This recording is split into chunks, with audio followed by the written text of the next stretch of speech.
ọjọ́bọ̀ lónìí ire gbogbo ni ó máa bọ̀ lọ́dẹ nìkan kan wa o àmín. Ìròyìn fẹ́lifẹ́li náà ló ń dé sí ojú amóhùnmáwòrán yín láti iléeṣẹ́ wa ìròyìn fẹ́lifẹ́li online tv. Lónìí ti ṣe ọjọ́ kejìléníogún nínú oṣù kẹjọ ọdún 2024. Fúnmi Adénúgà ni oníròyìn. Kẹ́ ẹ tó gbọ́ kẹtẹpẹ tó ń bẹ nínú ìròyìn wa fún tòní, ẹ jẹ́ ká ṣe omi mu ná, à ń padà bọ̀.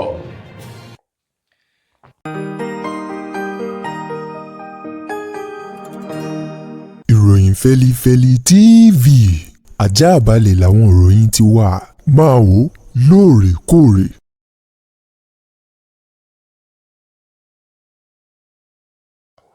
Ẹ káàbọ̀ padà, ìròyìn fẹ́lifẹ́li ọ̀hún rèé lẹ́kùnrẹ́rẹ́. Ìjọba àpapọ̀ orílẹ̀-èdè wa Nàìjíríà ni wọ́n ti forúkọ àwọn iléeṣẹ́ ńláńlá gbòǹkẹ̀gbòǹkẹ̀ èyí tó ń bẹ lẹ́yìn odi orílẹ̀-èdè wa Nàìjíríà pẹ̀lú àwọn orílẹ̀-èdè tí wọ́n wà tó jẹ́ ilẹ̀ adúláwọ̀, èyí tó jẹ́ wípé orílẹ̀-èdè Nàìjíríà àti iléeṣẹ́ mọ̀nàmọ́ná tó ń ṣe ìṣàkóso iná ní orílẹ̀-èdè yìí ni wọ́n fún àwọn orílẹ̀-èdè ọ̀hún àti iléeṣẹ́ náà ní iná mọ̀nàmọ́ná lò, ṣùgbọ́n tí wọ́n kọ̀ jálẹ̀ láti san owó iná èyí tí wọ́n ń yá lò láti orílẹ̀-èdè wa Nàìjíríà. Gẹ́gẹ́ bí ọ̀rọ̀ ọ̀hún ti jáde lọ́jọ́rú ọ̀sẹ̀ èyí tí a wà nínú rẹ̀ yìí, ní ìgbà tí iléeṣẹ́ èyí tó ń ṣe àkóso iná eyín Nigerian Electricity Regulatory Commission ní ìgbà tí wọ́n fi orúkọ àwọn iléeṣẹ́ ọ̀hún léde, ni wọ́n sọ di mímọ̀ wípé ìdá àkọ́kọ́ nínú ọdún 2024 tá a wà yìí, àwọn iléeṣẹ́ náà àti orílẹ̀-èdè tí wọ́n wà ni wọ́n kọ̀ jálẹ̀ láti san owó wọn, eléyìí tó jẹ́ òbítíbitì tírílíọ̀nù náírà, léyìí tí wọ́n sì kọ̀ jálẹ̀ láti san báyìí.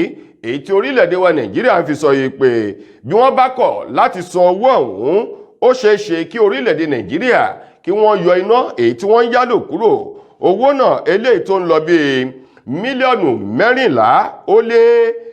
14.9 pọ́ùn, èyàn $14.9 million ní owó èyí tí wọ́n jẹ orílẹ̀-èdè wa Nàìjíríà.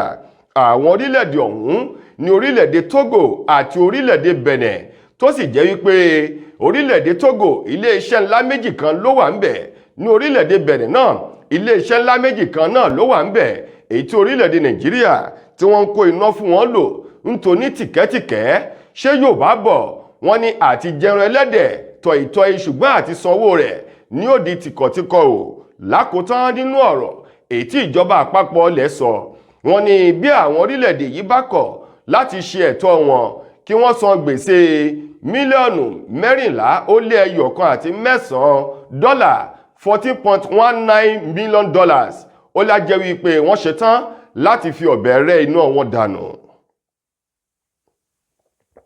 Bákan náà, ìjọba àpapọ̀ ilẹ̀ yìí ni wọ́n ti ṣe àfikún owó tí wọ́n máa gba ìwé ìrìnnà tá a mọ̀ sí pásípọ̀ọ̀tì, èyí tí wọ́n sọ wípé èyí tó ń bẹ ní $45,000 náírà tẹ́lẹ̀, èyí 35,000 náírà, ni wọ́n ti gbé lọ sí $50,000 náírà, 50,000 náírà.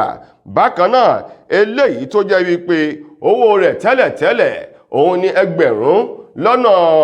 ẹgbẹ̀rin náírà, 70,000 náírà, òun ló ti lọ sí 100,000 náírà, tí í ṣe $100,000 náírà báyìí. Ẹni tó gbé ọ̀rọ̀ ọ̀hún jáde lẹ́ni tó jẹ́ agbẹnusọ fún ilé-iṣẹ́ èyí tó rí sí wọléwọ̀de ní orílẹ̀-èdè yìí, immigration, eyín ọ̀gbẹ́ni Udo, òun ló gbé ọ̀rọ̀ ọ̀hún jáde. Kenneth Udo tó sọ̀rọ̀ náà lórúkọ àjọ eléyìí tó rí sí wọléwọ̀de lórílẹ̀-èdè Nàìjíríà ló sọ di mímọ̀ wípé láti bí ọjọ́ mélòó kan làwọn ti tẹ́ pẹpẹ ọ̀rọ̀ ọ̀hún síwájú ìjọba àpapọ̀ ilẹ̀ yìí wípé àwọn fẹ́ ṣe àyípadà eyín ìwé ìrìnnà tá a mọ̀ sí pásípọ̀ọ̀tì yìí kó lè dùn wò, bákan náà kó lè ní àlòpẹ́ àlògbó dáadáa o, yàtọ̀ sí èyí tí wọ́n lò lọ́wọ́ báyìí, tí wọ́n sì ní bàbá ṣe èyí yóò nílò kí wọ́n fi owó kún iye tí wọ́n gba pásípọ̀ọ̀tì ọ̀hún kó lè bá ojú mu, kó sì lè dùn wò sójú dáadáa o. Wọ́n wá tẹnumọ́ ọ̀rọ̀ rẹ̀, ó ní eléyìí tí wọ́n ṣe ní $45,000 náírà tẹ́lẹ̀ tó jẹ́ abala 22, òun ló ń bẹ nínú rẹ̀ 32 pages, ó lóun ló ti lọ sí $50,000 náírà tó sì jẹ́ wípé abala méjìlé ní 30 náà ni ó wà nú rẹ̀, ṣùgbọ́n tòun ti àwọn ohun ẹ̀yà èyí tó ti wúlò dáadáa síwájú sí. Bákan náà ó ní eléyìí tí wọ́n ń ṣe ní 70 náírà tẹ́lẹ̀, eyín 70,000 naira, tó sì jẹ́ pé abala 64 ní bẹ nínú rẹ̀ 64 pages, olóhun ló ti lọ sí 100 náírà, ṣùgbọ́n tí gbogbo rẹ̀ yóò dùn wò sójú yàtọ̀ sí èyí tí à ń lò tẹ́lẹ̀. Wọ́n wá rawọ́ ẹ̀bẹ̀ sí gbogbo àwọn ọmọ Nàìjíríà láti dákúndábọ̀ kí wọ́n fi ọwọ́ sowọ́pọ̀ kí wọ́n má sì bínú pẹ̀lú àfikún owó pásípọ̀tì ọ̀hún eléyìí tí wọ́n fi kún. Ilé ẹjọ́ májísírèètì tó kalẹ̀ sí Ìyágànkù nílùú Ìbàdàn tí ṣolúlu ìpínlẹ̀ Ọ̀yọ́ lọ́jọ́rú ọ̀sẹ̀ èyí tí a wà nínú rẹ̀ yìí ni wọ́n ti dá ẹjọ́ fún ayálégbé kan èyí tó ní àjọṣepọ̀ ní pátìkúùkù pẹ̀lú ọmọ láńlọ́ọ̀dù rẹ̀ obìnrin ọmọ ọdún 7 o, wípé kí wọ́n lọ rèé fi pamọ́ o sínú ọgbà àhámọ́ èyí tó ń bẹ ní Agodi Géètì nílùú Ìbàdàn, gẹ́gẹ́ bí ìdájọ́ ọ̀hún ti wáyé látẹnu adájọ́ ilé ẹjọ́ májísírèètì náà, eyín arábìnrin Ọlábísí Oyèkànmí, èyí tó jẹ́ wípé wọ́n wọ́ ọ̀gbẹ́ni kan èyí tí orúkọ rẹ̀ ń jẹ́ Karim Mojidi tó jẹ́ ayálégbé òtuurutu lọ sí iwájú ilé ẹjọ́ májísírèètì náà pẹ̀lú ẹ̀sùn ìfipá ní àjọṣepọ̀ pẹ̀lú ọmọ léńjeléje èyí tí wọ́n fi kan ọ̀gbẹ́ni Karim Mojidi. Níbẹ̀ ni adájọ́ ọ̀hún arábìnrin Ògúnkànmí ló ti kólójú arábìnrin Ọlábísí Ògúnkànmí. Ó ní pẹ̀lú ìwà tí Mojidi wù yìí fi hàn wípé ohun tí ò tọ́ ń lówù bí wọ́n bá sì ti ṣe ohun tí ò yóò ṣe dandan ni kí ojú rẹ̀ rí nǹkan èyí tí ò yóò rí o. Ó ní nípa ìdí èyí pẹ̀lú ẹ̀rí àti atótónu agbẹjọ́rò ti ìjọba èyí tí Mojidi náà sì jẹ̀bi ẹ̀sùn tí wọ́n fi kàn án pẹ̀lú bí ti ń tẹ́wọ́ pẹ́ bí ẹni da ẹ̀pà nù, ló sọ wípé báyìí ni ẹjọ́ ọ̀hún yóò lọ o. Ó ní kí wọ́n lọ rèé fi ọ̀gbẹ́ni Karim Mojidi pamọ́ sínú ọgbà àtúnṣe èyí tó wà ní Agodi Géètì ní ìgbà tí wọ́n gbé ìwé ẹjọ́ rẹ̀ lọ sí ọ̀dọ̀ ẹ̀ka iléeṣẹ́ ọba ìpínlẹ̀ Ọ̀yọ́ tó ń ṣe ìwádìí ìwà ìbàjẹ́ tó ń ti àyẹ̀wò ọpọlọ tó sì sún ẹjọ́ náà síwájú láti gbọ́ ò lórí ìwà búburú pẹ̀lú bó ṣe ní àjọṣepọ̀ pẹ̀lú ọmọ ọdún 7 obìnrin èyí tí ṣe ọmọ láńlọ́ọ̀dù rẹ̀. Tó ẹ̀yin ará, ẹ jẹ́ ká lọ rèé polówó ọjà oògùn aṣaralóore S2 Herbal Mixture. Tá a bá lọ tí a bá padà dé, ìròyìn fẹ́lifẹ́li yóò máa tẹ̀ sí ọwọ́ iwájú. Ẹ kú kalẹ̀. S2 Ultimate Herbal Mixture ó dára fún fúnpá tó ga má bora ẹ̀ pa. Ébà ọ̀rọ̀ ẹ̀jẹ̀ òkèrè nínú ara mo gbà. Fún mu lè gòkè mo lè sọ àwọn ẹ̀dá láyé. La fi ń lagun tantan wípé tọ́jú ẹ̀jẹ̀ rẹ pẹ̀lú S2 Ultimate Herbal Mixture. S2 Ultimate Herbal Mixture. Egbòogi pọ́nbélé àpòpọ̀ fún ìtọ́jú ẹ̀jẹ̀ láì lọ́tí kankan rárá. Pẹ̀lú àbẹ̀wò àwọn ìjọba àti òǹtẹ̀ NAFDAC. It is absolutely good for the management of high blood pressure. Nílọ́gán tá a bá ti gbé S2 Ultimate Herbal Mixture lura. Ní gbogbo ìṣòro ìfúnpá gíga, àìróorun sùn, orí fífọ́, ara yíyún, ẹ̀jẹ̀ ríru, hypertension, ìdọ̀tí àti kòkòrò ní ẹ̀jẹ̀ gbogbo. Wá dóhùn gbàgbé. Ilé-iṣẹ́ S2 Ultimate Holistic Spiritual Herbal Remedy International Limited ló ń ṣe 002 Park Street First Avenue Junction Ìdí-ẹrù Ayégún Road Ọ̀lẹ́yọ̀ Ìbàdàn Ọ̀yọ́ State. Bákan náà ló ti wà lọ́pọ̀ yanturu ní 1825 Olúyọ̀lé Shopping Complex New Garage Ìbàdàn tàbí Asorat Royal Plaza Asunlẹ̀ Junction off Akalawe Ìbàdàn. Fọ́láyé síwájú sí i tàbí tẹ́yìn gan bá fẹ́ jẹ́ alágbàtà fún wa káàkiri àgbáláyé lè pè tàbí kẹ́ WhatsApp +234 704 709 0153 tàbí +234 806 400 0204. Bákan náà ní ẹ lè kàn sí wa látòrí diaspora nọ́mbà wa +353 894 982 845. ẹ má gbàgbé wípé ìlera lóògùn ọrọ̀ léyìí tó jẹ́ sí wípé ẹ lè kàn sí iléeṣẹ́ S2 Herbal fún ìtọ́jú àwọn àìsàn míì bíi ìfúnpá gíga, diabetes, low sperm count, high blood pressure tàbí low blood pressure, arthritis, ìdákọ́lẹ̀, infertility, blood cleansing, fat burn àti bẹ́ẹ̀ bẹ́ẹ̀ lọ.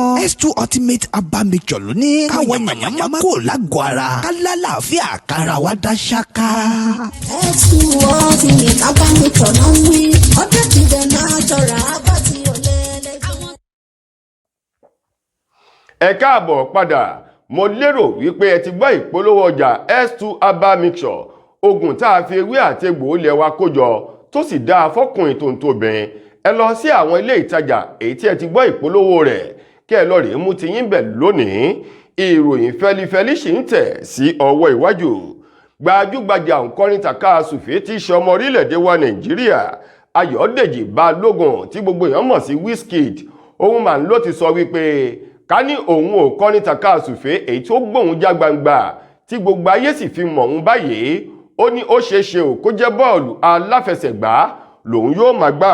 Wizkid tó sọ̀rọ̀ náà ní ìgbà tó ń sọ jáde ìfẹ́ èyí tó ní sí bọ́ọ̀lù aláfẹsẹ̀gbá àti bóun náà ṣe ti gbìyànjú nígbà tó ń dìde bọ̀ gẹ́gẹ́ bí ọ̀dọ́langba ló sọ di mímọ̀ wípé ilé ẹ̀kọ́ girama tí òun lọ, ó ní nínú àwọn agbábọ́ọ̀lù 11 àkọ́kọ́ ó lóun pẹ̀lú ọ̀kan nínú wọn tóun sì ń ṣe dáadáa, èyí tó tiẹ̀ ti jẹ́ wípé ọ̀pọ̀lọpọ̀ àwọn ènìyàn ni wọ́n ti ń rò wípé bọ́ọ̀lù lòun yóò gbá jẹun. Ó ní ṣùgbọ́n nǹkan kan èyí tó dàbí okùn tó takùn dínà ìrìnàjò náà ni wípé máa jí ní òwúrọ̀ kùtùkùtù lọ sí orí pápá ìgbáradì èyí training field. Ó ní kíní yìí máa ń jẹ́ ìrẹ̀wẹ̀sì ọkàn fún òun ní ìgbà mìíràn ẹ̀wẹ̀. Ó ní ṣùgbọ́n ní ìgbà tóun túnú ẹsẹ̀ láti tẹ̀síwájú wípé bẹ́ẹ̀ yóò ṣe èmi ń láti ṣe ni lòun tẹnubọ orin kíkọ níbi tí Ọlọ́run sì ti gbàdúrà òun tóun di ìlú mọ̀ọ́ká lónìí.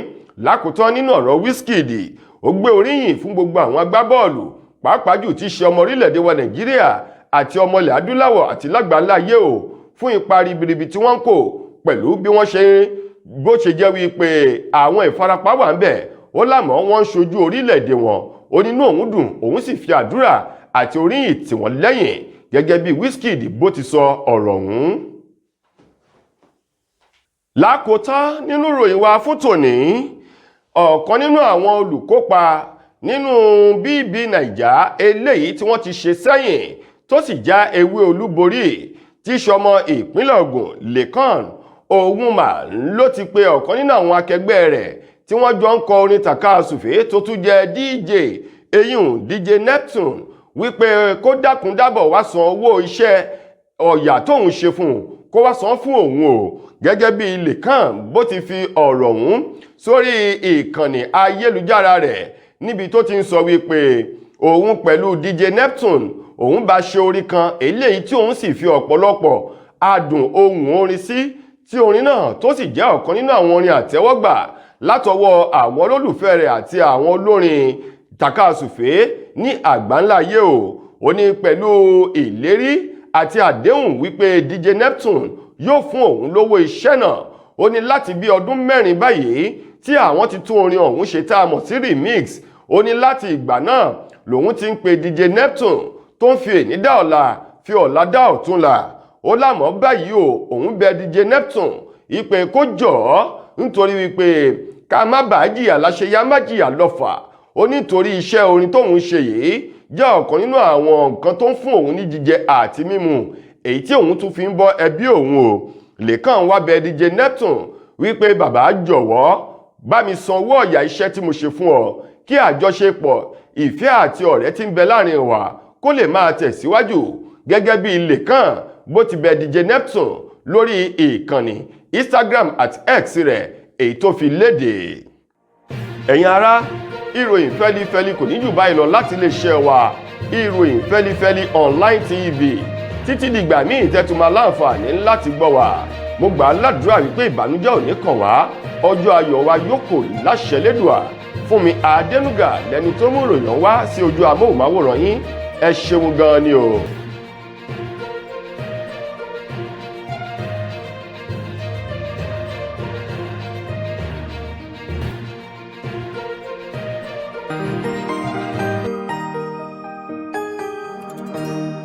Ìròyìn Feli-feli TV àjààbálẹ̀ làwọn ìròyìn ti wà máa wò lóòrèkóòrè.